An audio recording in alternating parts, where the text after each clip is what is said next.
coming at you with homebrew reviews. That's right, we got homebrew reviews from Exit 12 Brewery. That's right, they're out of Marshfield, Massachusetts. This is Nick and Brandon. And thanks, Nick. Brandon. Exactly. I always love beer that I get to partake in drinking. So we got a special announcement that I'm going to make today. It's that I just found out today that I won against the insurance company, and they're going to pay for all my back surgery and stuff. Yes. It's really good for me because I didn't want to pay those bills when he died. Yeah, he did. You just never know. He kept reminding me too. Yes, I did. I'm a horrible son. I don't know if you guys noticed this. But he likes to drink beer, I love beer, though. So he's here. So I'm here. So the first beer that we're going to do is going to be Lateral Cohesion. Tell them about Lateral Cohesion, Christian. Well, this one's actually such a good name that we actually just have to read what they send us. So it says, that's right. Self-proclaimed action Bronson adorer and co-head brewer Nick got the name of the Apple Cinnamon Brown Ale. By the way, Apple Cinnamon Brown Ale? Delicious. Told you he'd be into the brown. And then after reading a review of the artist's latest album from Will Hagel of PassionWise.com, Will explains lateral cohesion to be a term that television writer Mike Upchurch coined to explain how shows like Saturday Night Live have segments without an underlying narrative, but there are other subtle areas that tie the entire show together. So, enter lateral cohesion, the Exit 12 version. While many would think the Macoun, Macintosh, and Cortland apples paired with the 2 cinnamon sticks in the secondary fermentation would be the main event of this phenomenal beer. If you dig deeper, it's actually the subtle undertones of the delicious roasted, toasted malts, providing the beer with a chocolate, cocoa nuttiness that fully embodies the character and represents the hard work Nick and Brandon put into each and every beer. Enjoy this medium-bodied elixir of gods in the presence of those you love and respect. Pontificate, cherish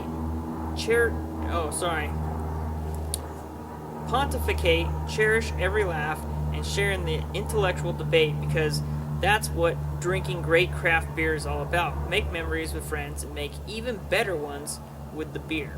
Cheers. Well, we're good pontificators. Yeah, and I think they nailed what brewing and sharing quality beer is all about. That's right. And looky here. We got our new Teku glasses I got for my birthday. Yes, and we got quite a bit of sunlight, so we can actually see. Oh, this going is blind, but yeah, quite dark. It's got some red hues. Beautiful coming through. red hues. Yeah. Yeah. Just pretty. a night. Look at that head. I love that. So you can see it's just leaving a little bit of legs, like lacing coming down with that head. Well, that's pretty. More bubbles coming up. Let's get a nose. Well, it's brown ale for sure. Yeah, big time. Wow. Yeah, you definitely get. Well, for me, I get a little bit of nuttiness. I don't know how long. I absolutely get nuttiness, like a vanilla almost quality to it. I don't know how long we've had this.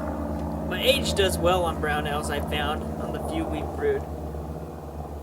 Christian's a big brown ale guy, and I'm not. So that's why he had to be here for this. And then, you get that slight cinnamon stick and the hint of the apple, hint of the apple in there. And other than that, it just smells delicious. Yeah, it really smells good. It's just a really nice, but I like to use it nutty brown. It's just inviting. Yeah. It smells like a good one. Cheers. Thank you, gentlemen. Drink it.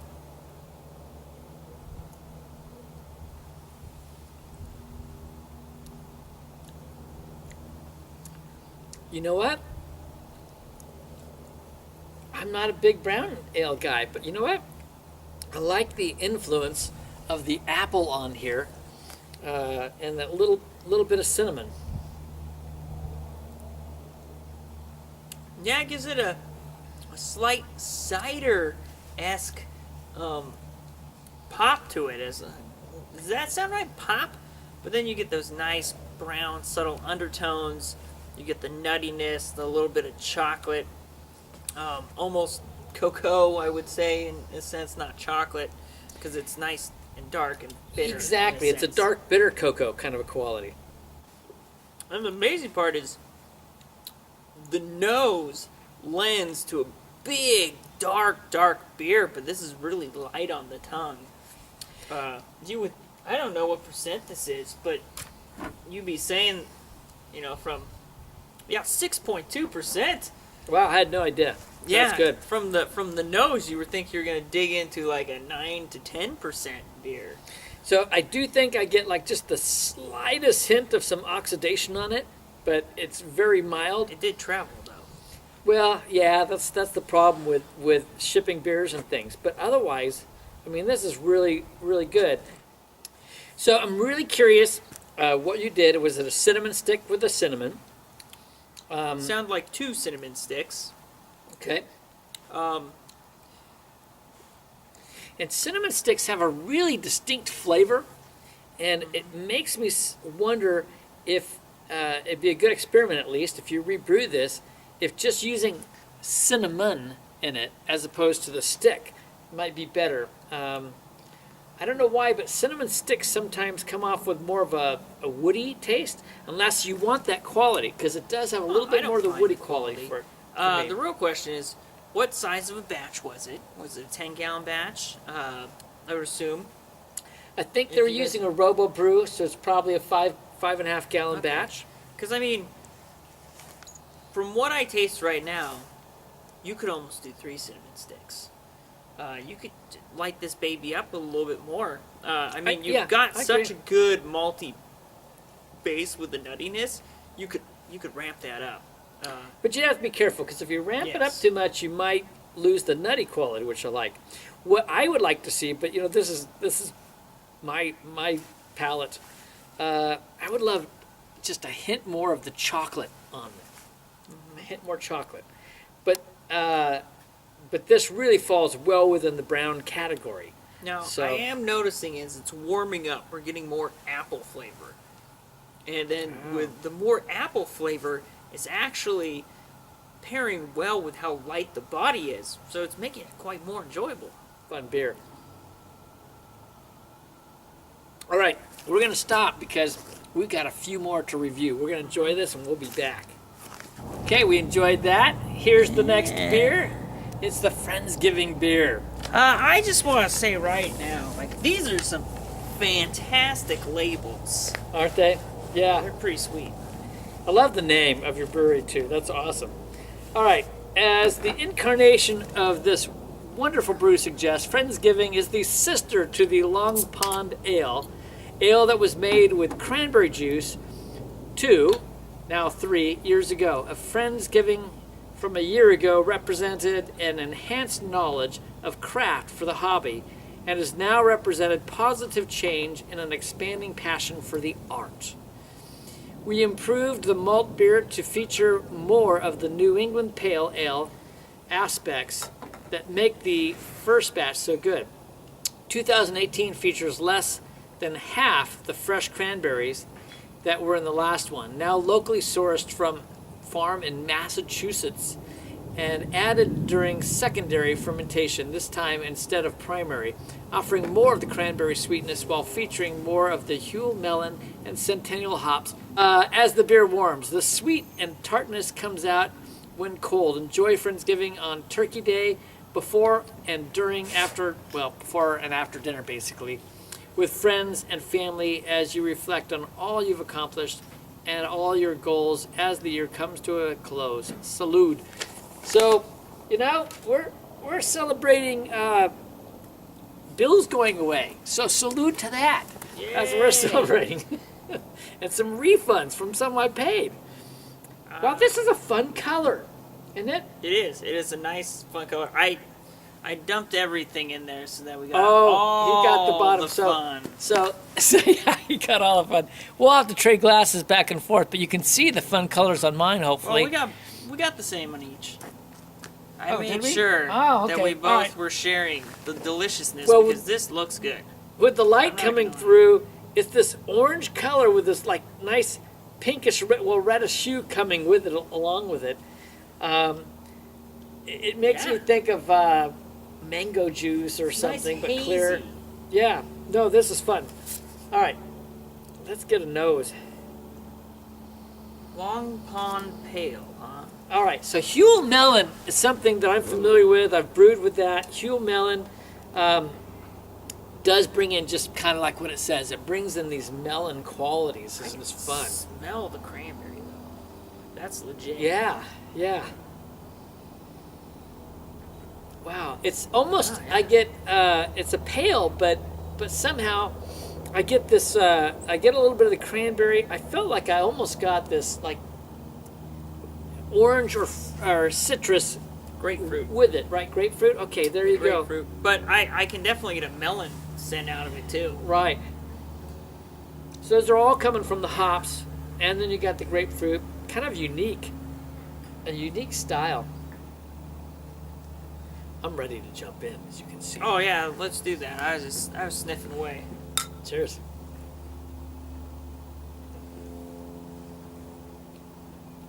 All right.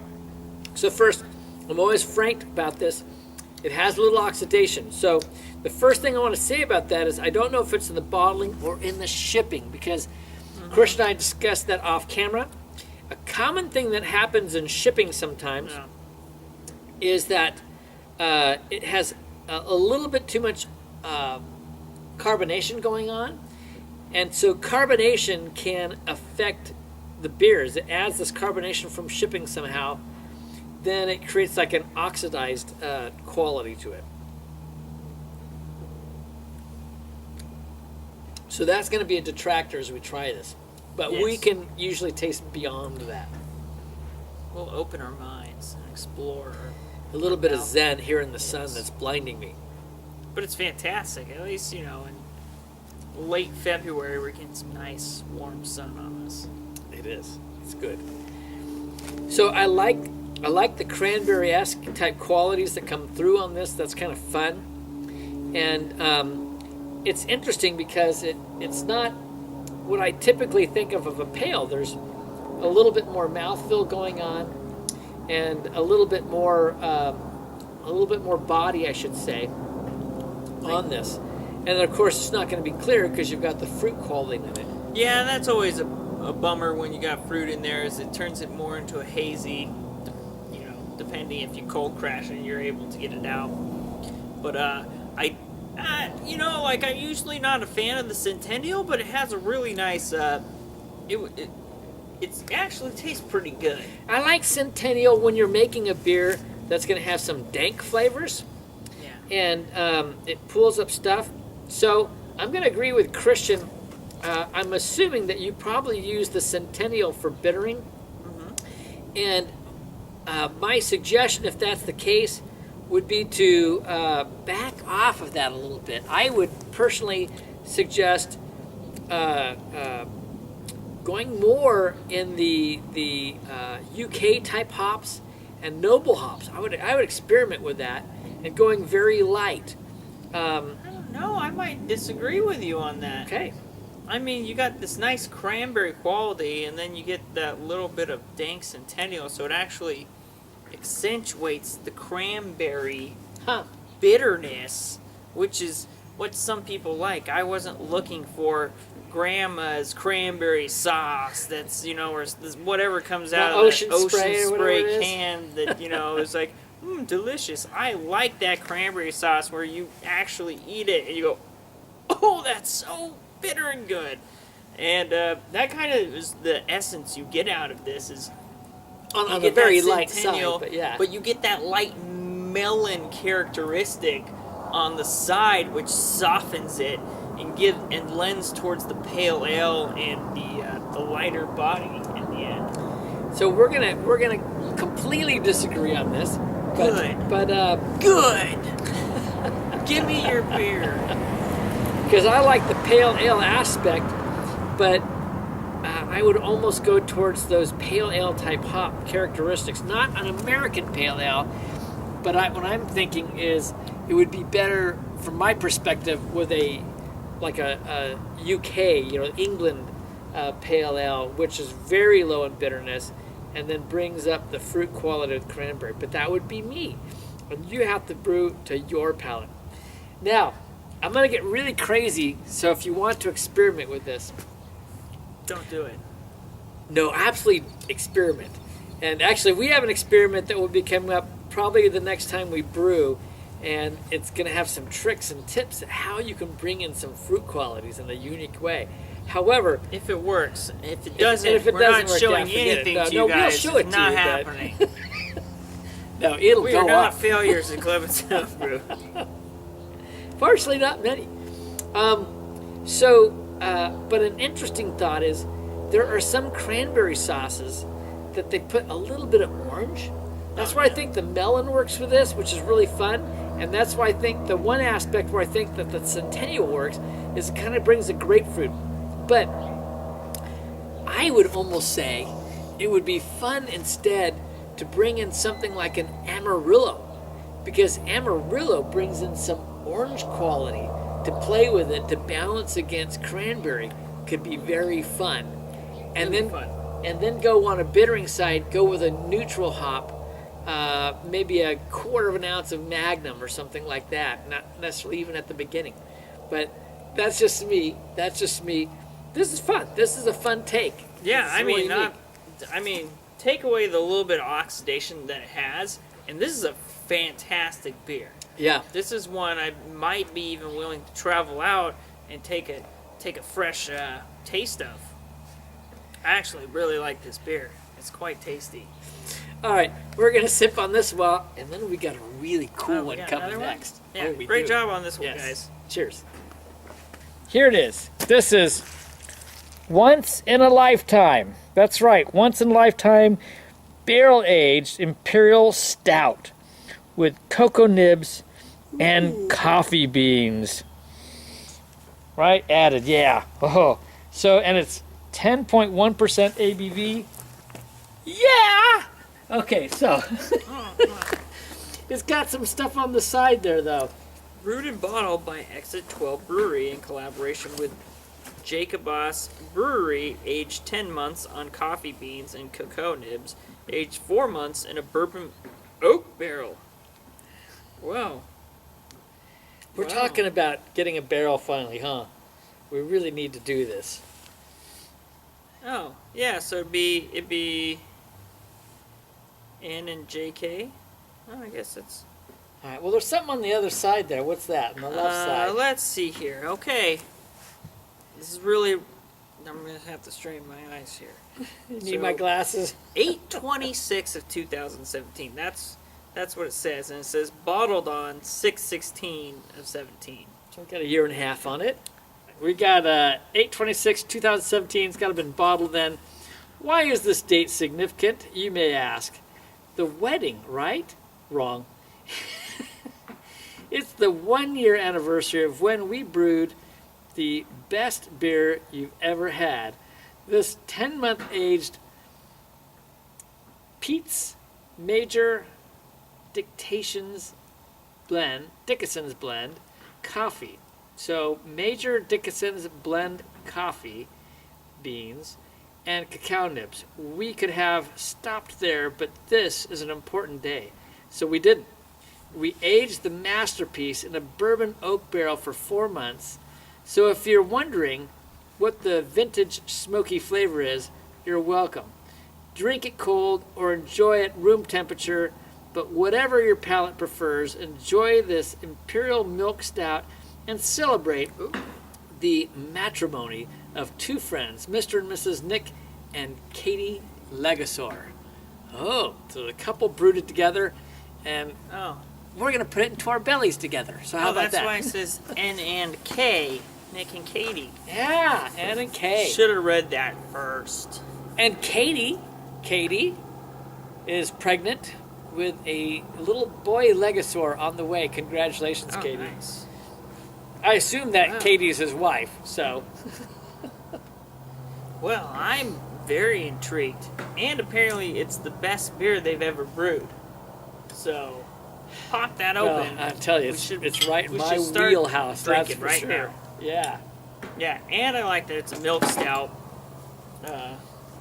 nothing is wrong with the milk stout, especially if you add coffee to it. You got two guys that have won some award-winning milk stouts, so you got some stiff competition. But you barrel age. That's quite a benefactor right there. Yeah, that's what we need to get is a barrel. We do. I mean, who doesn't want to barrel age everything? All right, let's get the nose. Oh well, by the way, it's nice and opaque. You can't see through it, even with the sun. Get the nose. Get the nose, son. You'll do this for the sun one day. You will. Well, Okay, you beat us with a nose. it's got a barrel in the mixture. You get some serious oak.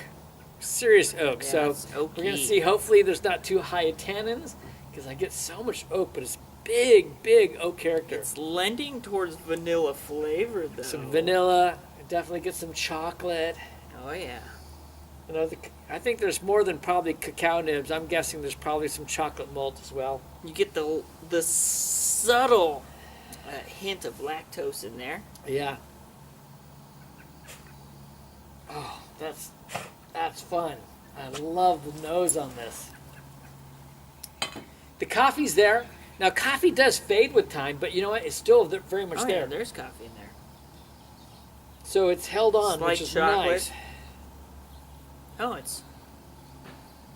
It's actually getting better as it airs out. Yeah, it'll probably get better even as it warms. It's it's Who not wants cold, to but it's still enjoy cool this? outside, Cool. so it's not going to warm naturally. Hey. That's for sure. It'll stay fridge temps. Here we go. We're going to do this.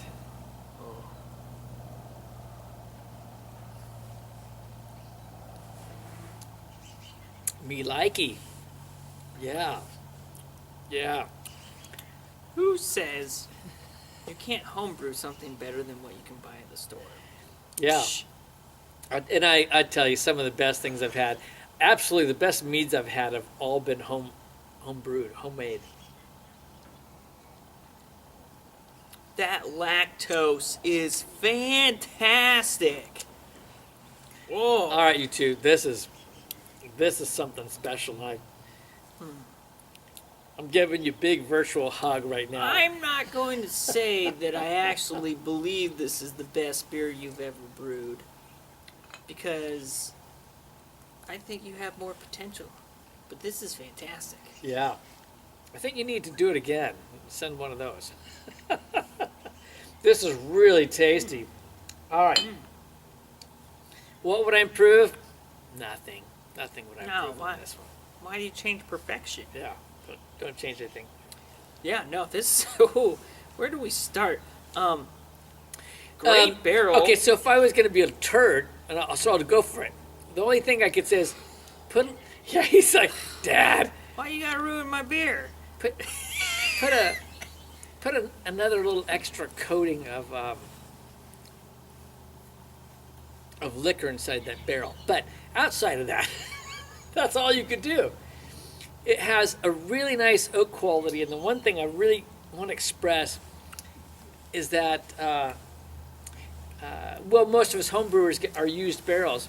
And so it's nice, though, I think, because you got so much oak. I'm impressed with how much oak is on it, but that it's not high in tannins. It's Yeah. very, very balanced. Yeah, it's actually really good. And the great news is my eyes don't hurt anymore because the sun finally went down. Yeah, that's true. So that's fantastic. I can Well, I'm enjoy getting this cold beer now. even more. Yes. But on a serious note, I mean, yeah, if you want to improve it, like the lactose is so good. I don't want to change anything because you could distort that or ruin it. But maybe some toasted coconut in there. Well, that would be a different beer, but okay. No. I'm just saying. No. Yeah, it's really good. Another thing that I like is I don't think that you went too high on the lactose. I've seen sometimes where people do it, nor did you underdo it. Some people like a really high lactose, but you went for barrel aged, and so you have to shift then. You really have to brew the beer a little bit differently when you barrel age it, and I think the balance in what you did here was really wonderful. I'm gonna go out on a limb. This is straight legit. This might be the best lactose beer I've ever had. Only because it's barrel aged. I think I yeah. made one that could be in the running. My 2013 beer that I made. I Utter guess actually chaos. no. I'll take that back because that one was a robust porter. So I apologize. It was not a milk stout. No, but this just has like, it's fantastic. It gives that little milky like latte. Ooh, I just threw that in there. Boom. Almost maybe a mocha in a sense. But it's really nice. Yeah, I've been craving to make the Utter Chaos again. Really craving to do that. My original Utter Chaos, not the ones that won the awards. It's what they were based off of. Yeah. But now I'm like, what would happen if I barrel aged that? It could be pretty good. Yeah. Excuse me. Compliments to the show. Yeah. Well, I don't know what else we can say about this. This, sir, is a fabulous, fabulous beer. Anyone that's had the opportunity to enjoy this has been I'm pretty sure that blessed. what happened was Katie got involved, and she's what perfected this Probably, beer. Come yeah, it's on. probably true. Come on, let's just. No, who knows? But compliments to you two. Yeah, absolutely. All right, so to Exit 12 Brewing and to Nick and Katie. Wow. Hey, you know what? That little one comes. Enjoy every second of that. Yes, we know your brewing may slow, but you'll enjoy those days you get to brew. But we know in the far-flung future, you're going to have a little brewer out there with you. Yeah, that's true. He might be a little turd Yeah. once in a while, but you'll enjoy him. Yeah, you can put up with them. So from Clemens Homebrew, life's too short Happy Homebrew Wednesday. to drink cheap beer, so have a homebrew.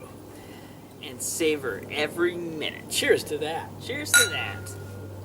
Thank you guys. To Nick, Brandon, and Katie, we Yeah. appreciate it. A nice, enjoyable evening. Cheers, everyone. Cheers. Yeah. So from Clemens Homebrew, life's too short. What did you say before? Well, So from Clemens Homebrew, Happy Homebrew Wednesday? and life's too short, All right, to drink cheap beer. and enjoy a good homebrew. Every time. No, what did I do?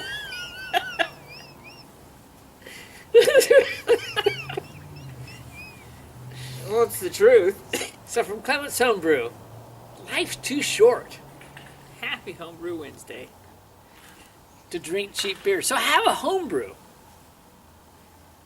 Ah, shit. We'll put the bloopers in the back, on the back side. F it.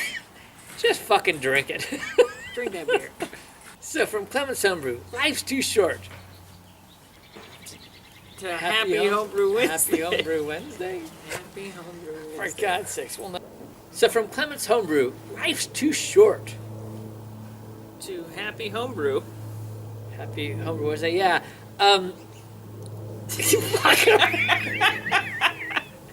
Okay, try this again. It's Rusty's fault.